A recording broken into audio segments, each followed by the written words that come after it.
Ça s'arrête là. Et votre parti, parlons-en, le Front commun pour le Congo, est majoritaire à l'Assemblée nationale. Est-ce que vous allez gouverner avec Félix Tshisekedi? Tout à fait, la Constitution permet deux options.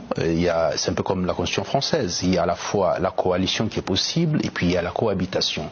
Nous avons la majorité absolue au niveau des deux chambres. Enfin, la deuxième chambre n'est pas encore finalisée parce qu'il y a encore élection des sénateurs. En tout cas, la chambre basse des députés nationaux, nous sommes largement majoritaires. Bon, ce n'est pas un parti politique, c'est une plateforme qui...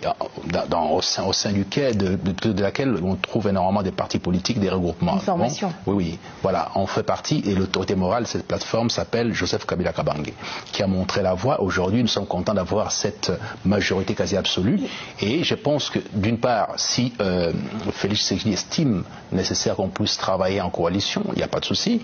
Bon, mais la part prépondérante revient au FCC. S'il veut la cohabitation, écoutez, nous sommes largement... Vous êtes ouverts? Nous sommes ouverts parce que normalement, c'est l'Assemblée nationale qui fixe les gouvernements. Le gouvernement sort de l'Assemblée nationale. Nous avons l'Assemblée nationale, par conséquent, le gouvernement sera du FCC.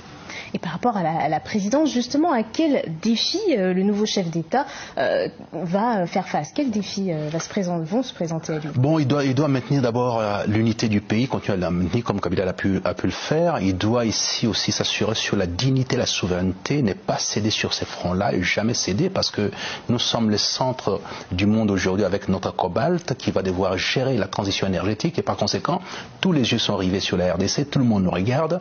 Donc, Félix Antoine Tshilombo Tshisekedi, qui arrive maintenant, doit prendre en considération ces éléments-là. N'ayant pas non plus la majorité au niveau de l'Assemblée nationale, il est appelé à comprendre qu'effectivement, qu'ils ne prennent pas les risques d'aller dans un autre sens. Un autre son de cloche ne sera pas un son de cloche congolais, mais plutôt de nature à pouvoir nous pousser à la déflagration pour profiter de notre cobalt. Ici, le cap a été fixé par Kabila, et par conséquent, nous sommes censés tous, y compris le nouveau chef de l'État, que je félicite, que je salue, de pouvoir aller dans ce sens-là.